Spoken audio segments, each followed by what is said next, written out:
जब विष्णु अपनी लीला पूर्ण करते हैं 100 वर्ष के होकर के, तो शंकर का एक पलक हुआ करता है। बोलो शंकर भगवान की। ये शिव अविनाशी परम तत्व को ही शिव शब्द से संबोधित किया। शिव हमने आपको पहले सुना दिया, ब्रह्मा, विष्णु, रुद्र, महेश्वर और शिव, ये 5 कोटियां हैं भाई। ब्रह्मा, विष्णु, रुद्र, महेश्वर और शिव। शिव तत्व जो है वो सर्वोपरि सत्ता है, वो निर्विकार है, वो निराकार है, वो ज्योति है, वो अनंत सत्ता है, वो अखंड है, निर्विकार है। और उस ज्योति की ही किरण हम और आप, उस ज्योति की ही किरण हम और आप। रामायण में लिखा कि नदी का जल सदा दौड़ता रहा। आप गोमुख से गंगा किनारे चलो, देखो हर जगह गंगा दौड़ नहीं? गंगोत्री में देखो गंगा दौड़ रही है। और नीचे आ जाओ जोशीमठ, उससे ऊपर उत्तरकाशी दौड़ है। ऋषिकेश में भी दौड़ है, और हरिद्वार में बोलो दौड़ रही, और प्रयागराज में वहां भी दौड़ रही, काशी में भी दौड़ रही, हावड़ा में भी देखो, कल पटना में दौड़ रही, हावड़ा में जाकर देखो दौड़। हावड़ा में ऐसा कोई पुष्प डाल दो, देखो बह रहा है कि नहीं बह रहा। लेकिन जब गंगा जाके सागर में मिल गई, उसके बाद दौड़ है कि दौड़ खत्म हो गई? बोलो भाई, समाप्त हो गई। ठीक मनुष्य भी नदी की धारा की तरह है और ईश्वर समुद्र की तरह है। ये जीव अनादिकाल से दौड़ रहा है। कीट, पतंग, पशु, पक्षी भिन्न भिन्न रूप धारण करके दौड़ रहा है, अनादिकाल से दौड़ रहा है। कब तक दौड़ता रहेगा? बोले जब तक परम तत्व को प्राप्त नहीं कर लेगा तब तक ये दौड़ता रहेगा। एक बार परम तत्व ईश्वर की प्राप्ति हो जाए, तुम्हारी सदा के लिए दौड़ समाप्त हो जाए। तुलसीदास जी की चौपाई से इस बात को सुनो। सरिता जल जल निधि महो जाई, सरिता जल सरिता जल जल निधि महो जाई, सरिता जल होय अचल जीवी जीव हरि पाई, होय अचल जीवी जीव हरि पाई।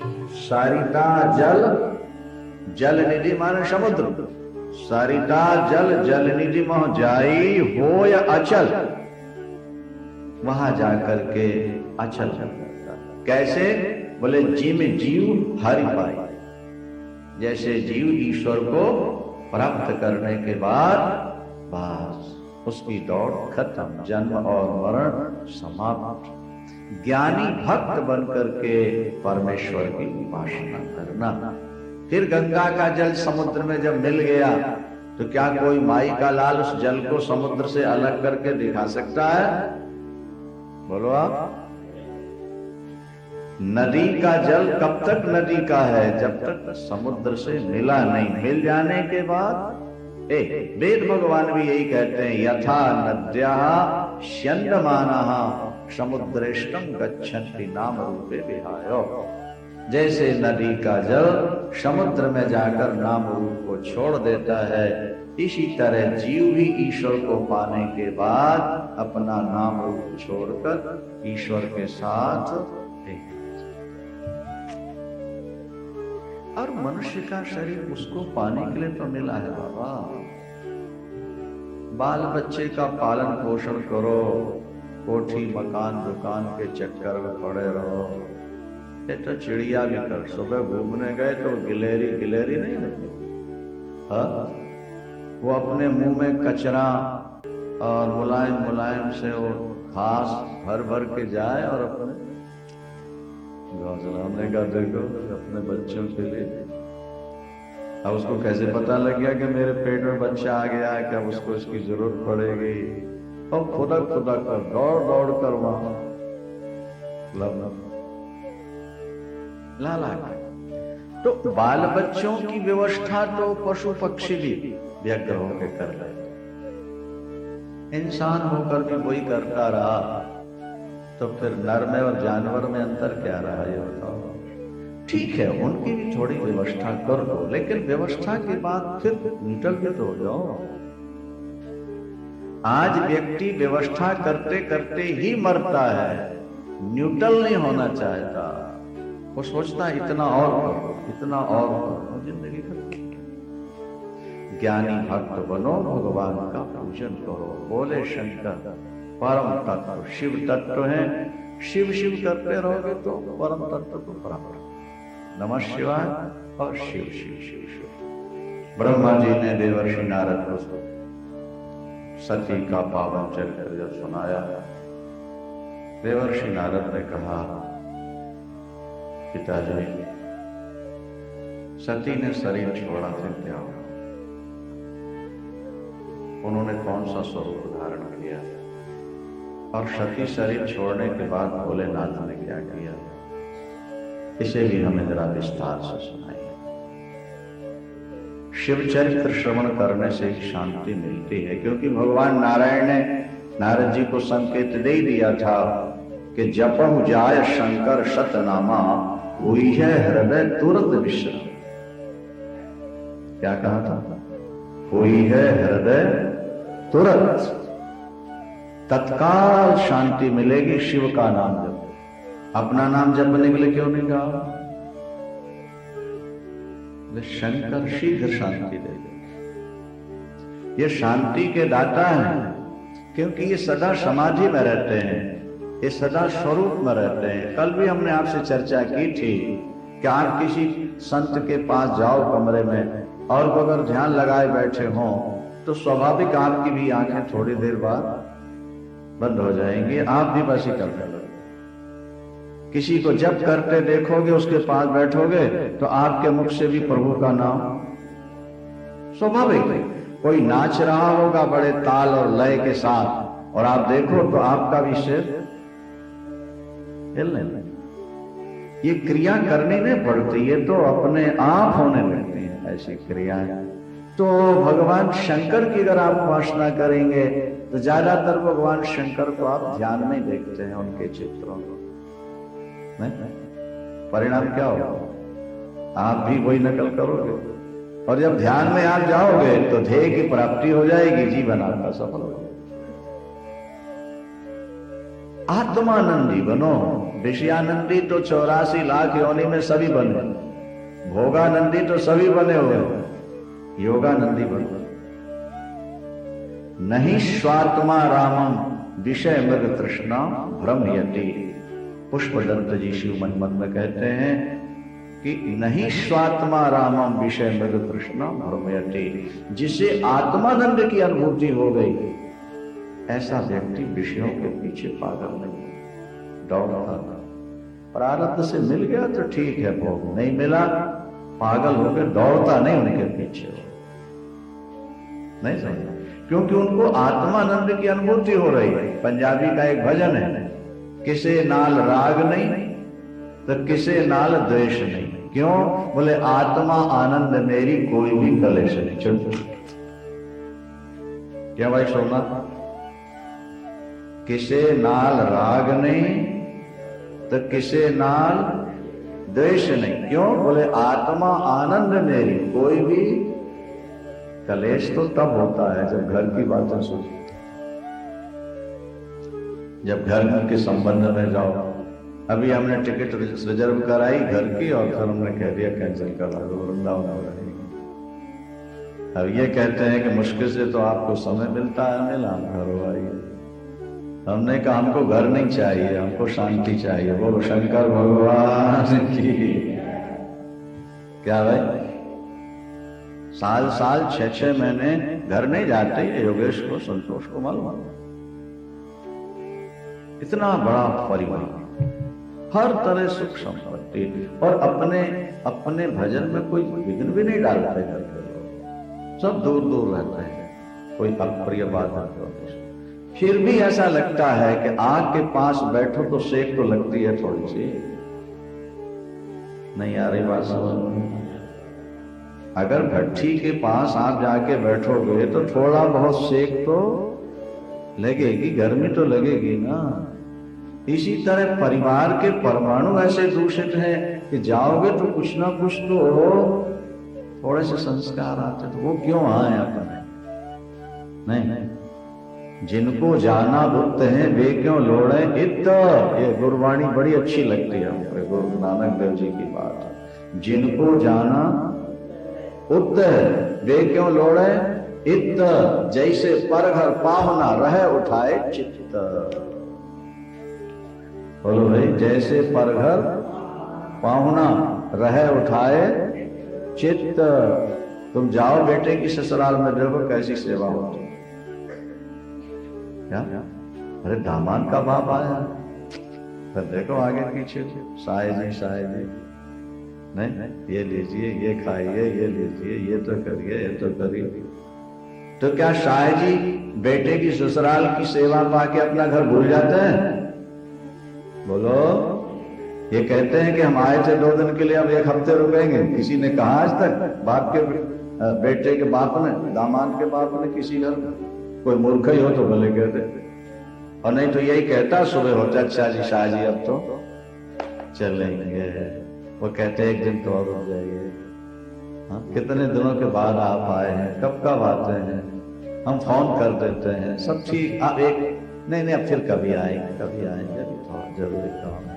क्योंकि समझदार पिता ये सोचता है कि बेटे की ससुराल का स्वागत 4 दिन का है, गुजारा तो अपने घर में होना है, इसलिए भैया 2 दिन चल।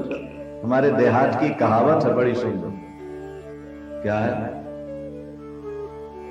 बोले ससुराल सुख की सार, ससुराल सुख की सार, जो रहे दिना 2 4 और रहे मास पखवारा, तो खुरपी लेके छोले चारा। बोलो शंकर भगवान की। देहात की बात है लेकिन है काम की। ससुराल सुख की सार, जो रहे दिना 2 और रहे मास पखवारा, और कहीं ज्यादा दिन ठहर जाओ, रहे मास पखवारा, तो खुरपी लेके छोले, तो काम करना पड़ेगा। और ससुराल में काम करना पड़ा तो बोले फिर इससे बड़ा और दुख तो कुछ हो ही नहीं सकता है। ससुराल में तो शान से रहना होता है, वहां काम करना पड़े फिर ससुराल आई। जोर से बोलेंगे आप, शंकर भगवान। तो समझदार जो पाहुना होता है, नहीं, वो ससुराल में जाकर अपनी या बेटे की अपना घर नहीं भूलता, जल्दी वापस लौटने की कोशिश करता है। गुरु नानक देव जी महाराज कहते हैं कि संसार भी तो समझ लो ससुराल ही है। जिनको जाना उत है वे क्यों लोड़े इत, जैसे पर घर पाहुना रहे उठाए चित्त। कबीर का एक दोहा सुनो। कबीर दास कहते हैं, कबीरा यही जग आए के बहुतक कीने मिनतो। कबीरा यही जग आए के बहुतक कीने मिनतो, और जिन दिल दीनो एक खो ते सोवे निश्चिंत। जिन्होंने बहुतों को दिल दिया उनके दिल में दर्द बने ही रहा, लेकिन जिन्होंने एक को दिल दे दिया वो निश्चिंत होकर के सो गए। ये देवकी नंदन जी एक दोहा सुनाते हैं, बड़ा अच्छा लगता है। काहू के बल, क्या है? काहू के बल भजन को, और काहू के आचार और व्यास भरोसे, व्यास भरोसे कुंवर के सोवे पांव पसार। ये बहुत अच्छा था। काहू के बल भजन को और काहू के आचार पर श्याम भरोसे कुंवर के, कुंवर माने भगवान कृष्ण के, सोवे जब जीवन एक को दे दिया उसके बन गए तो फिर चिंता का है। अरबपति सेठ के घर में लड़की की शादी हो, फिर वो साड़ी और रोटी की चिंता करे, क्या समझे? मूर्ख है कि नहीं? अरबपति सेठ के घर में ब्याह हुआ और साड़ी और रोटी, कपड़ा रोटी की चिंता कर रहे। अरे अब काहे की चिंता करे? तो अरबपति सेठ के घर में जाके लड़की निश्चिंत हो गई, क्यों? ये घर हमारा है। और तुम भगवान का घर अपना बना के भी चिंता करते रहते हो कि बाल बच्चों को रोटी कहां से मिलेगी। बोलो सांचे दरबार की, बोलो शंकर भगवान। अरे बहुत बढ़िया बात किसी कवि ने कही कि वो परमात्मा तो डेड बॉडी को भी लकड़ी कपड़ा और आग देता है। शंकर भगवान की। आपके सड़क के किनारे कोई भिखमंगा मर जाए, आगे पीछे कोई न हो, उसको कफन देंगे मोहल्ले वाले के नहीं देंगे? ये बताओ। हाँ जी, उसको लकड़ी देंगे कि नहीं देंगे? और आग देंगे? वो मांग रहा है? नहीं मांगा। ये दोहा बहुत बढ़िया है। मुर्दा को प्रभु देते हैं, मुर्दे को प्रभु देते हैं कपड़ा, लकड़ी, आग, और जिंदा नर चिंता करे ताके बड़े अभाव। जिंदा नर चिंता करे ताके बड़े, रोटी और कपड़े की कमी वो होने देगा नहीं, और सारी इच्छाएं तुम्हारी पूरी होने देगा नहीं। बोलो शंकर भगवान की। ये दोनों बातें तो याद रखो। रोटी कपड़े की कमी होने देगा नहीं, उसका भजन करते रहो, और सारी इच्छाएं पूर्ण होने देगा। क्यों? भजन करते सारी इच्छा पूरी कर दे भगवान। बोले सारी इच्छा पूरी हो जाएगी तब भजन छूट जाएगा,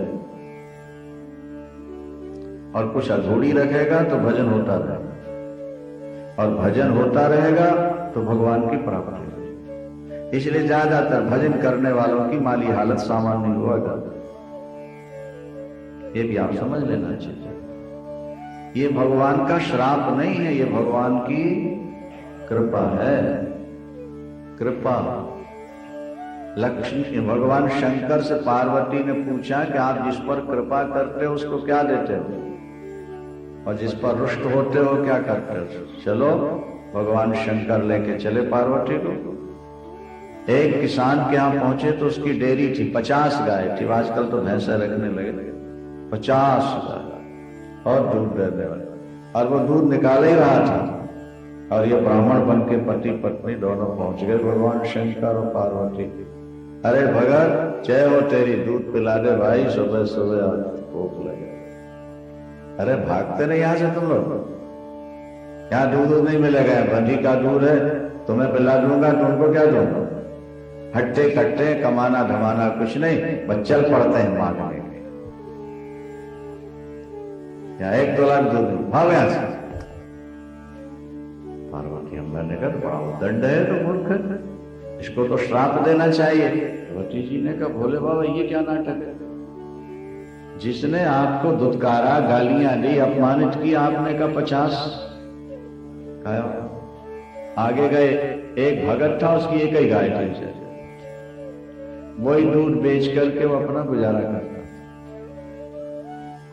वो भी लगा ही रहा था। पहुंचे ब्राह्मण, भगत तेरी जय हो भाई, भूख लग रही है, कुछ भोजन करा दे। उसने कहा कि महाराज दूध ही भेज समय तो गरीबी थी, बस सारा दूध पी गई। पार्वती अम्मा ने कहा ये बड़ा भगत है, इसको तो आशीर्वाद देने चाहिए। बोले हाँ, ये गाय भी मर जाए, इसकी यही आशीर्वाद है। ये ठाकुर की चाल थोड़ा टेढ़ी है, सीधी नहीं चलती। अम्बा ने कहा ये बड़ी गलत बात है। इतने प्यार से जिसने आसन पर बैठाला, चरण धोए, चरण जल सींचा, दूध पिलाया, हाथ जोड़े, उसकी गाय मार दी आपने और उसको सौ दे। मैं कहा बस मैं ऐसे ही करता हूं, जिस पर ज्यादा कृपा करता हूं उसको थोड़ा मीडियम गरीबी में रखता हूं, और जिस पर सामान्य कृपा करूं उसको बहुत ऊपर उठाता। क्यों? बोले 50 में अभी तो कुछ टाइम मिल ही जाता था कथा पूजा पाठ का, मालीपुर मंदिर जाने का। जब 100 हो जाएंगे तो बिल्कुल भूल जाएगा, जब बिल्कुल भूलेगा तो मरने के बाद सीधा नरक चला। और मैंने जिसको शरीर दिया उसका तन ढाकना और पेट भरना तो मेरी जिम्मेदारी है पार्वती। अभी थोड़ा बहुत मन गाय में कभी लग जाता था, अब तो उसका मन मुझे छोड़कर कहीं जाएगा नहीं, रोटी पानी में देता रहूंगा, मरेगा सीधे मेरे शिवलोक चला आएगा, हमेशा के जन्म मरण छुटता है।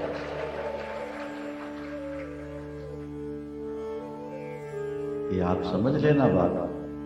भगवान ज्यादा धन आपको दें तो भगवान की सामान्य कृपा, और भगवान आपको सत्संग दिला दें, प्रेमा भक्ति दे दें, ये भगवान की विशिष्ट,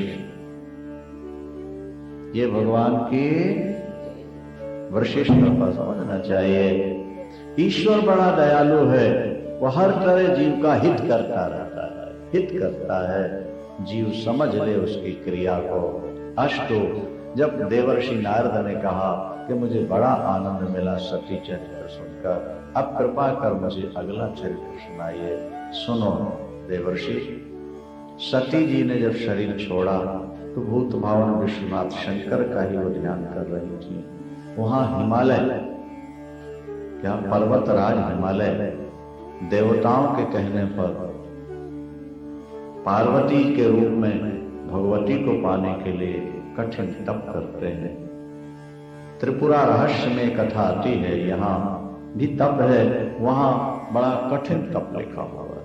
तो एक बार हिमालय ने भगवती से कहा कि मां हमारी बेटी बनना है, तो भगवती ने कहा मैं ज्योति रूपा हूं, मैं किसी की बेटी नहीं बनती, मैं तो जग जननी हूं, दूसरों की मां ही बनती हूं, बेटे। हिमालय ने कहा मां तुम अगर करुणामयी हो तो तुम्हें बेटी बनना हो। सुना है कि भगवान भक्त की इच्छा पूर्ण करते हैं, और भगवान से ज्यादा भगवती करुणामयी होती है। पिता की अपेक्षा मां के अंदर ज्यादा दया होती है। मां आपको बेटी बनना हो, क्या समझे? बेटी बनना। क्या उपाय किया? नीचे अग्निकुंड, हवन सामग्री और एक पेड़ की डाल पर उन्होंने रस्से बांधे, 100 रस्सी, और अपने पैर से बांधे और उल्टा लटक गए। नीचे से धुआं आ रहा, वही पी रहे बस, और मां मां मां पुकारा। और अपनी पत्नी मैना से कह दिया 1 वर्ष बीतने के बाद अगर मां कृपा न करे, 1 रस्सी काटा। दूसरे वर्ष बीतने पर भी कृपा न करें तो दूसरे वर्ष, और 100वें वर्ष के अंतिम दिन भी मां की कृपा ना हो तो अंतिम रस्सी काट देना।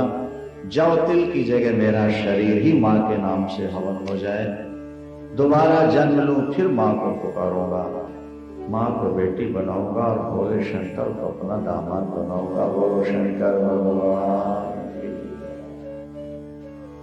99 वर्षों तक कठिन तप किया। कभी कभी भगवान बड़ी कठिन परीक्षा लेता है, हिला देता है। कभी कभी तो श्रद्धा भी हिल जाती है व्यक्ति। हम इतना कर रहे हैं तो बिल्कुल नहीं सुन रहे प्रभु, क्या हमारी आवाज आपके कान तक नहीं पहुंच रही?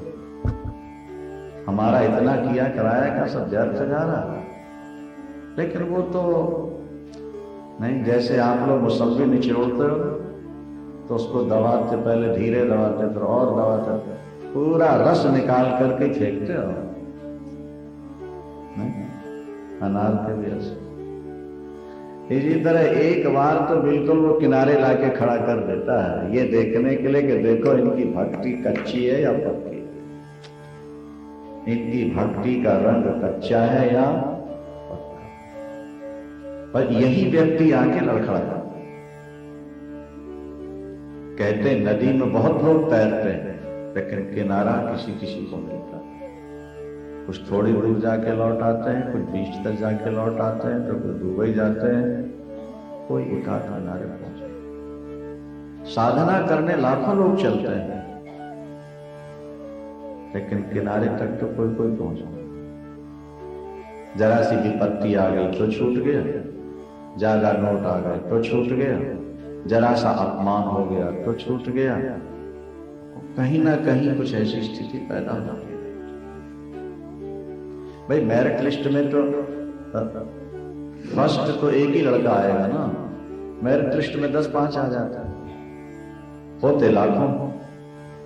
परीक्षा देने वाले बोलो भाई लाखों, लेकिन मेरिट लिस्ट में कोई थर्ड पास हुए, कोई सेकंड, कोई फर्स्ट हुए, लेकिन मेरिट लिस्ट में तो कुछ गिने चुने थोड़े से बच्चे आते हैं। तो परमात्मा के दरबार तक तो कुछ कम ही लोग पहुंच पाते हैं, बीच में छूट से 99 वर्ष पूर्ण हो अभी तक मानो लटके महाराज, बिना खाए पिए शीर्षासन करो, 5 मिनट के बाद सिर फटने लगे, और वो 99 वर्ष हो, 99 रस्सियां कट गई। 100 वर्ष पूर्व अंतिम दिन, मैना उठाओ तलवार, गंडासा उठाओ रस्सी फाड़, अब लगी मैना रो। ये 3 सगी बहनें हैं, आप लोगों को जानकारी नहीं, अच्छी तरह सुन लो।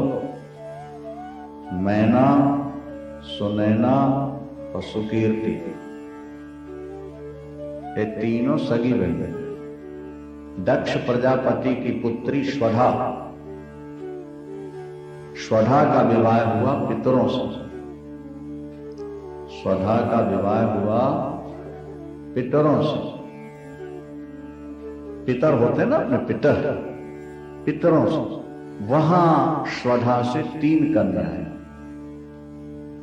ये तीनों कन्याएं अयोनिजा, अयोनिजा मतलब माता के गर्भ में नहीं आई, माता से पैदा नहीं होती, ये दिव्य रूप से प्रकट होती। पितरों की कन्या कौन कौन? मैना, सुनैना, सुकीर्ति। एक बार ये तीनों बहनें श्वेतद्वीप, जहां भगवान नारायण निवास करते हैं, वो जैसे मणिद्वीप है ना मां का, ऐसे भगवान विष्णु का एक श्वेतद्वीप, वैकुंठ भी है, क्षीर सागर भी है, श्वेतद्वीप। वहां दर्शन करने गई भगवान नारायण का, दर्शन किया, बड़ी खुशी हुई, प्रसन्न। वहां बहुत बड़ा आयोजन था ऋषियों का, बैठे। इतने में सनक, सनंदन, सनातन, सनत कुमार चारों भाई वहां आए।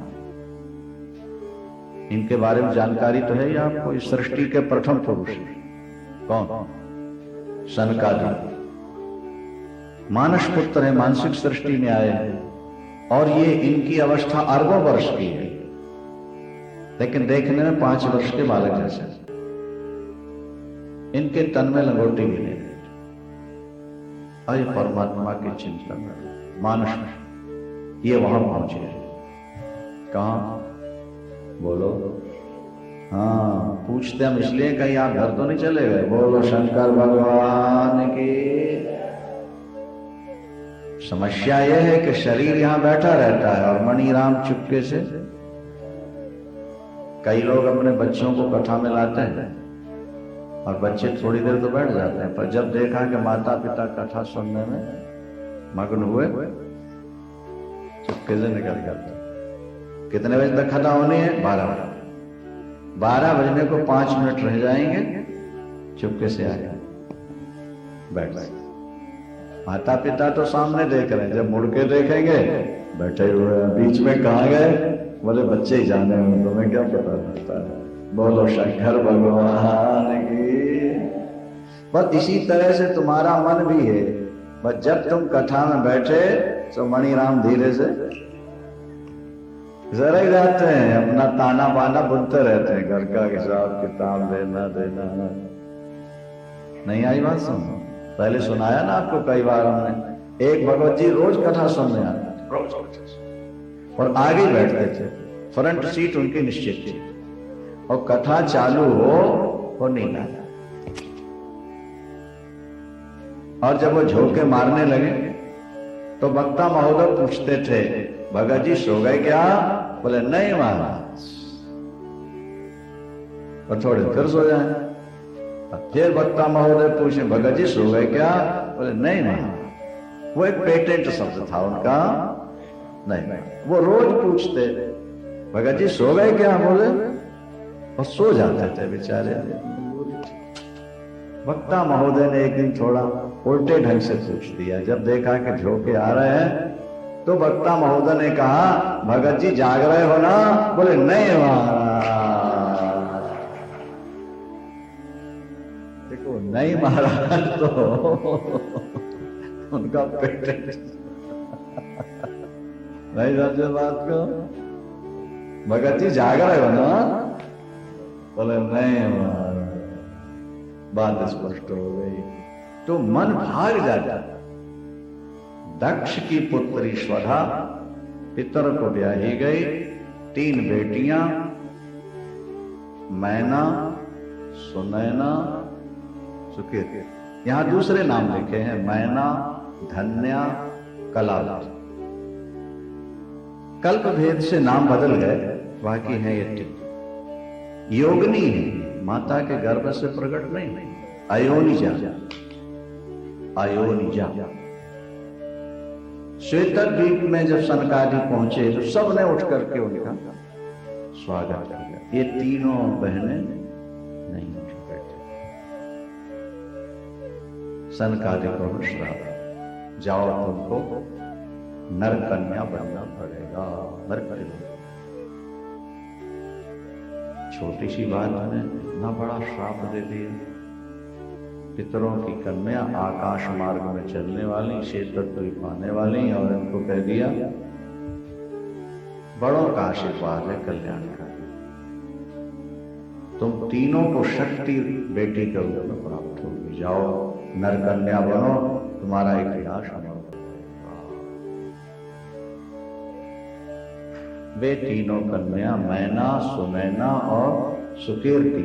मैना को मिली पार्वती, सुनैना को मिली सीता, और सुकीर्ति को मिली राधा रानी। क्या? तीनों बहनों शक्तियां। और कितने सुंदर नाम है। मैना, जहां अहंकार का लेश भी ना हो उसका नाम बोलो भाई। और सुनैना, जिनके नेत्र सदा भगवत दर्शन के लिए तरसते रहते हो उनका नाम। और सुकीर्ति, जिनके जीवन में कोई कलंक ना हो, अपकीर्ति का कलंक ना हो, जो निर्मल भक्ति हो, उसका नाम सुकीर्ति है। वहां राधा तीनों बहनों को शक्ति। अंतिम दिन जब आ गया, मैना से कहा उठाओ तलवार काट दो रस्सी को, तो मैना रो पड़ी। उन्होंने कहा मां कहां गई तुम्हारी करुणा? वेद शास्त्र संत कहते हैं मां अनंत करुणा की भंडार है, लेकिन ऐसा लगता है कि या तो उनने गलत कहा है या हमारी भक्ति में कोई कमी है। पति की आज्ञा का उल्लंघन न करना ये मेरा संकल्प है। अगर मैं रस्सी काटती हूं तो आने वाली नारियां क्या कहेंगी, मैना तूने अपने हाथों रस्सी काट के पति को आग में झोंक दिया, तेरा हृदय वज्र का था क्या? और यदि ऐसा मैं नहीं करती तो मेरी पति सेवा समाप्त हो जाए। करुणामयी अपनी करुणा का दर्शन कराओ मां। रस्सी काटने से पहले पहले महाराज को दर्शन दे दो। और महाराज कह रहे हैं जल्दी करो, मैंने देर नहीं लगाओ। मेरा शरीर मां की आहुति अगर बन जाए तो मेरा जीवन धन्य धन्य होगा। आत्मा तो अमर है, दोबारा जन्म लेके फिर मां की उपासना करूंगा। यहाँ पति जोर दे रहे थे और उठाई तलवार, हाथ तो कांप रहा था। जब रस्सी के पास तलवार पहुंची तो मां प्रकट होकर हाथ पकड़ लेती है, देवता पुष्प वर्षाए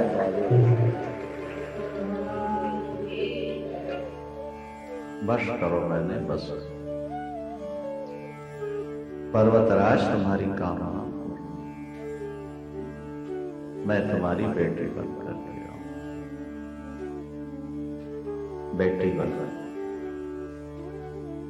माता सुनैना का भी तप रहा, लंबी चर्चा है। तो चैत्र मास शुक्ल पक्ष रामनवमी तिथि रात को 12 बजे के समय मृगशिरा नक्षत्र, अपुख नक्षत्र, महाराज उस समय जैसे आकाश में चांद प्रकट होता है, इसी तरह पराम्बा भगवती महामाया चतुर्भुज रूप में, चतुर्भुजा भी है, अष्टभुजा भी है ना भगवती, तो उस समय मैना के सामने प्रकट हो गई। चारों तरफ प्रकाश छा गया, देवता पुष्प वर्षाए,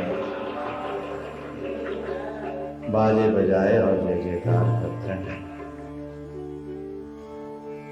करुणामयी कृपामयी आपने महाराज की इच्छा पूर्ण की, आप आ गई हैं। माँ ने कहा कि मैंने ये रूप इसलिए दिखाया कि तुमको वो वरदान याद आ जाए। अब मैं तुम्हारी बेटी बन के निकल, छोटी से बन गई और रोना शुरू कर दिया। चारों तरफ समाचार मिला, आनंद छा गया। तुलसीदास जी भी लिखते हैं कि जब से माँ पार्वती प्रकट हुई, जब ते उमा शैल गृह आई, सकल सिद्ध सुख संपत्ति छाई। सहज बयर सब जीवन त्यागा, गिर पर सकल करे। पर्वतराज हिमालय के यहाँ जब माँ ने जन्म लिया, महाराज जीवों ने अपना बैर छोड़ दिया। शेर और बैल एक साथ, चूहा और बिल्ली एक साथ, सांप और चूहा एक साथ।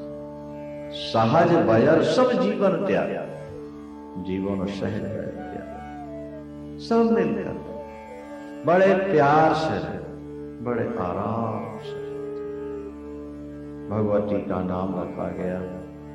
अनेक नाम रखे गए भगवती के, उनमें आगे चलकर आपको मिलेंगे। उमा और अपर्णा ये नाम बड़े प्रसिद्ध हुए। वैसे तो भगवती कालिका भी हैं, दुर्गा भी हैं, पार्वती। पर्वत की पुत्री होने से नाम रखा गया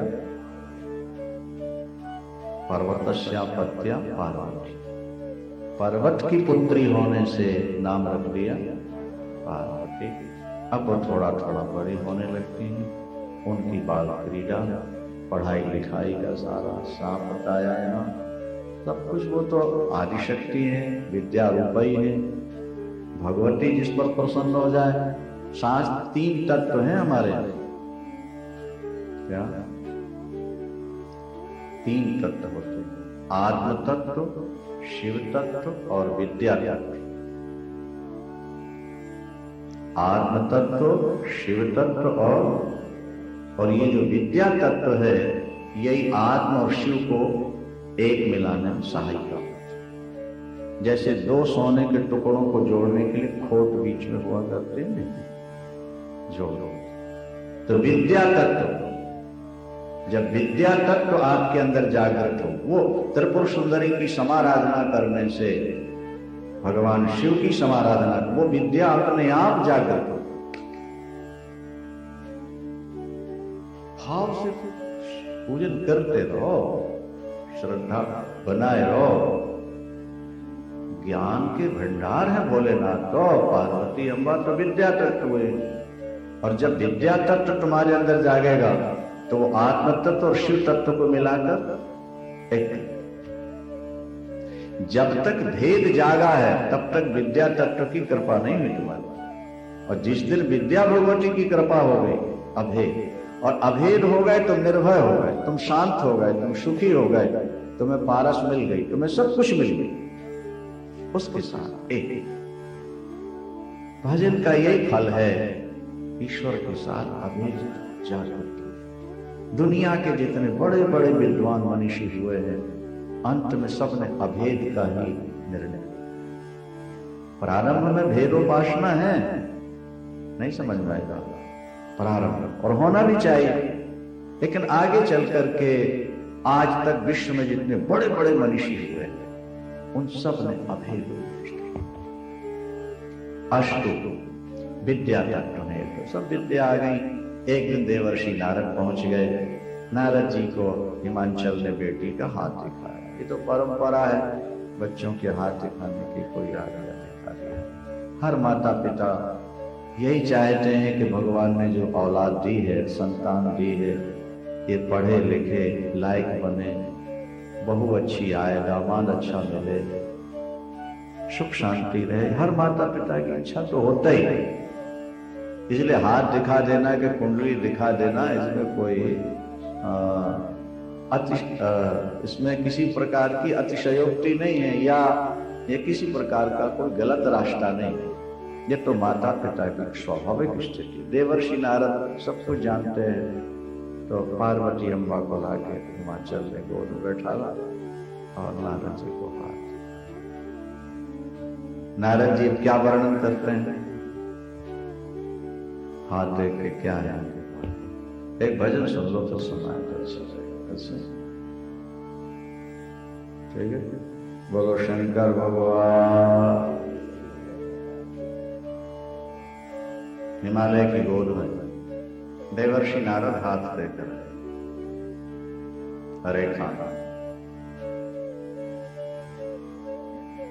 देवर्षि नारद ने कहा, हिमांचल भाग्यवान हो, ऐसी बेटी पाकर के आप धन्य धन्य हो। सचमुच में अगर बेटी सुलक्षणी हो, 3 कुल का सिर ऊंचा हो जाता है। शिव पुराण में लिखा है कि अगर बेटी सुलक्षणी हो तो 3 पीढ़ियां, 3 कुल की 3 पीढ़ियां ऊपर जाती, माने 9 पीढ़ियों को एक बेटी दादा।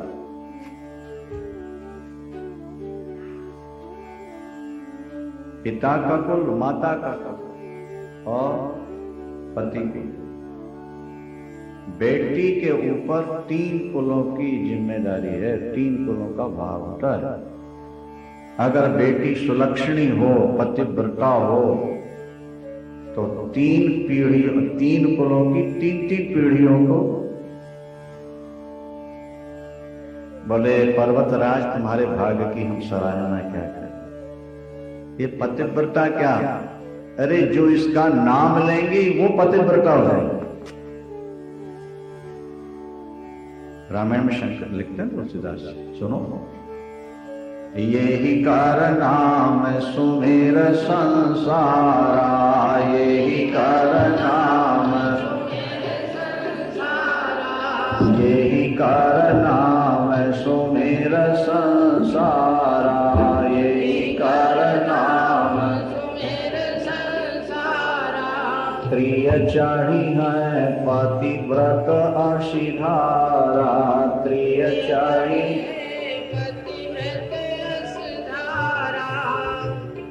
कान खोल के सुनो। पातिव्रत का पालन कर लेना तलवार की धार पर दौड़ने के समान है। जैसे तलवार की धार पर कोई खड़ा हो, क्या बिना कटे रह सकता है? बताओ। जीवन में कभी पर पुरुष की ओर दृष्टि न जाए, कभी पर पुरुष का संग न हो, ये नारी के लिए तलवार की धार पर दौड़ने के समान है। लाखों में कोई एक नारी ऐसी होती है जो इस तलवार की धार पर दौड़ सकती, नहीं तो चढ़ नहीं पाती। लेकिन नारद जी कहते हैं, पर्वतराज, तुम्हारी बेटी के चरणों का जो निरंतर चिंतन करेंगी नारियां, वो पातिव्रत रूपी तलवार की धार पर दौड़ के जाएंगी, उनके पैर में जरा सी खरोंच भी नहीं आता। यही कर नाम सुमिर संसारा, त्रिय चढ़ी है पातिव्रत आसी धारा, आसी तलवार। और यही सेवत कछु दुर्लभ नाही, जो इनकी सेवा करेंगे वो जो चाहेंगे प्राप्त करेंगे। जो चाहेंगे उन्हें प्राप्त होगा। इनसे तुम माता पिता को यश मिलेगा। इनके पातिव्रत से नारियां शिक्षा ग्रहण करेंगी। इनका चिंतन करने वाले सदा सुखी रहेंगे। बहुत सारी बातें तो सुनाई, लेकिन अब एक रेखा जो पड़ी है उसको भी सुन लो। वो कौन सी रेखा है महाराज, वो सुना दो। बढ़िया बढ़िया तो पहले सुना दी और अंत में घटिया सुना दी। नहीं समझे? पहले कड़वा खा के फिर मीठा खाना चाहिए, लेकिन यहां नारद जी ने क्या किया? मीठा खिला के कड़वा। क्या बोले? इसको जो पति मिलेगा उसमें 11 दोष हो। बताओ कौन कौन से दोष हैं? बोले अगुण, अमान, मात पित हीना, उदासीन, सब संशय छीना, जोगी, जटिल, अकाम मन, नगन अमंगल वेश। अस स्वामी यही कहा मिले, परिहस्त अस रेख। 11 अगुण। समझ गए अर्थ आप? नहीं? जिसके गुण ही ना हो कोई। और दूसरा अर्थ है जो त्रिगुणातीत हो। दोनों तरफ अर्थ है।